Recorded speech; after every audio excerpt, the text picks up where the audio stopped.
اذا اقبل اللیل ہا ہنا وادبر النہار من ہا ہنا وغربت الشمس من ہا ہنا، 3 چیزیں بیان کی کہ جب لیل آنی شروع ہو جائے، دن ختم ہونا شروع ہو جائے، اور وہاں پہ غربت الشمس من ہا ہنا، اور وہاں سورج غروب ہو جائے، فقد افطر الصائم، تو وہاں روزہ افطار کر دینا۔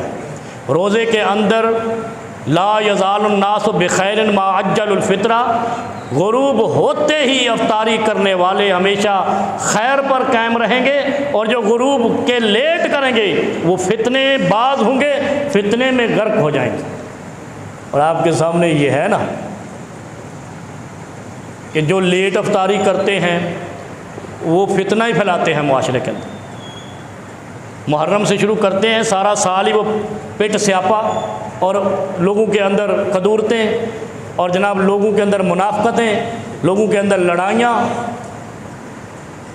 اچھا ایک مسئلہ اور بھی بڑا ہارٹ ایشو ہے، وہ عاطف بھائی وہ کہتے ہیں جی تراویح نبی علیہ الصلوۃ والسلام کے زمانے میں نہیں تھی اس لیے ہم تراویح نہیں پڑھتے۔ ایک تو افطاری نہیں کرتے وقت پہ جب نبی، اچھا اس حدیث سے بغض پتہ کیا ہے؟ یہ فرمان نبوی ہے، لیکن یہ راوی اس کے حضرت عمر بن خطاب ہیں، کیونکہ حضرت عمر بن خطاب ہیں تو لہذا ہم نے اس وقت افطاری نہیں کرنی۔ تو اگر عمر بن خطاب جنت میں چلے گا تو یہ سارے جہنم میں جائیں گے۔ وہ شیعوں کو میں کہتا ہوں یار خدا کا خوف کرو، بغض بھی کوئی نسل پرست قسم کا کرو۔ حضرت عمر نے روایت کی ہے کہ اذا نبی علیہ السلام نے فرمایا اذا اقبل اللیل ہا ہونا وادبر النہار ہا ہونا وغربت الشمس من ہا ہونا، جب دن یہاں ختم ہو جائے، جب رات یہاں سے شروع ہو جائے اور سورج غروب ہو رہا ہو، افطر الصائم، روزہ افطار کر لو۔ یہ حضرت عمر نے افطاری کا وقت روایت کیا ہے کائنات کے امام سے، لہذا ہم اس وقت افطار نہیں کریں گے، 10 منٹ لیٹ کریں گے۔ اور اگر کل کو نبی علیہ الصلوۃ والسلام نے ایک ہاتھ میں ابوبکر صدیق کو لیا، ایک میں حضرت عمر کو لیا اور جنت کے تخت پہ چلے گئے، سارے سیاہ کہیں گے ہم نہیں جائیں گے، ہم جہنم میں جائیں گے۔ بھی بغضی ایسا کر رہے ہیں وہ۔ پھر کیا کہتے ہیں تراویح نہیں ہے، کیوں نہیں ہے؟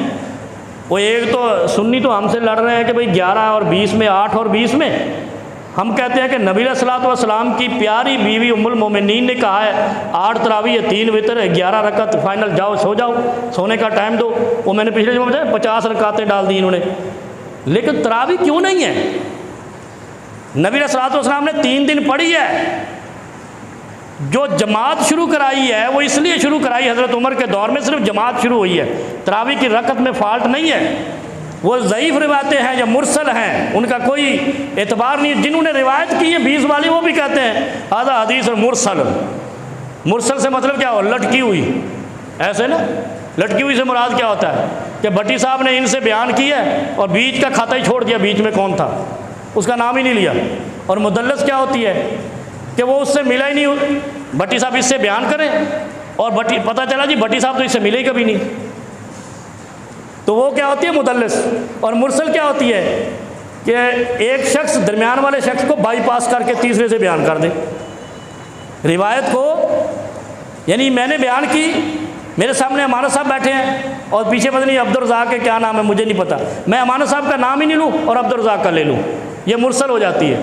تو جو حدیث مرسل ہوگی جس میں کھاتے ہی ختم ہو گئے، انقطاع آ گیا، تو وہ صحیح کیسے ہو گئی؟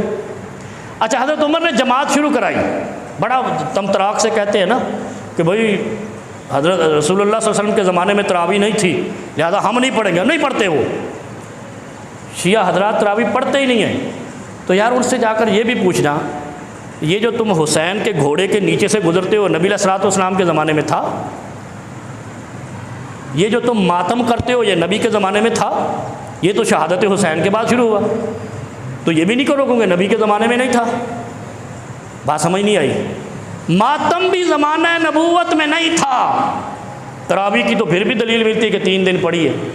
حضرت عمر نے جماعت شروع کرا دی کہ یہ کیا ہوتا تھا، ہر کسی نے اپنا اپنا حافظ پکڑا ہوتا تھا۔ حضرت عمر کے دور میں 8-10 ادھر کھڑے ہیں، 2-4 ادھر کھڑے ہیں، 5-10 ادھر کھڑے ہیں، 6-8 ادھر کھڑے ہیں۔ حضرت عمر نے کہا یار یہ کیا ہو رہا ہے؟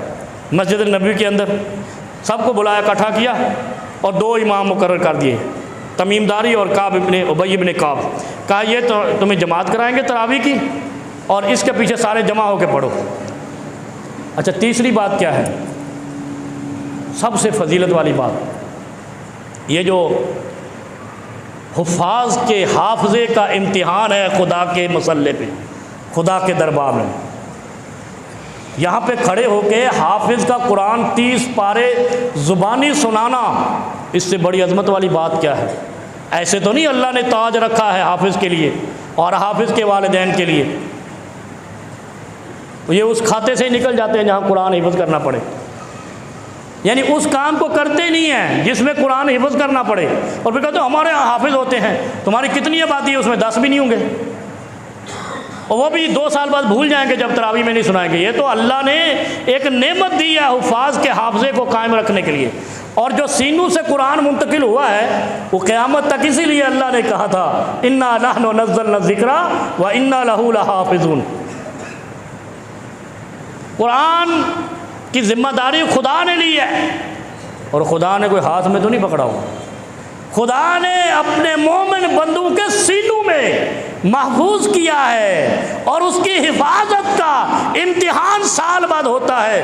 نماز تراویح قیام اللیل میں نبی علیہ الصلوۃ والسلام بھی ساری رات نفل پڑھتے تھے، اس میں قرآن ہی پڑھتے تھے، صحابہ بھی ساری رات نفل پڑھتے تھے، قرآن ہی پڑھتے تھے۔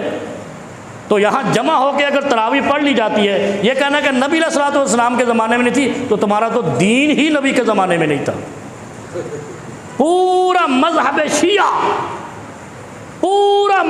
شیعہ نہ محمد رسول اللہ کے دور میں تھا، نہ ابو بکر صدیق کے دور میں تھا، نہ حضرت عمر فاروق کے دور میں تھا، نہ حضرت عثمان کے دور میں تھا، نہ حضرت علی کے دور میں تھا۔ حضرت علی کی شہادت کے بعد شیعان علی پیدا ہوئے، تو پھر تو تمہارا مذہب ہی مائنس ہو گیا۔ اگر تراویح نہیں جائز تو پھر مذہب شیعہ رکھنا بھی جائز نہیں ہے۔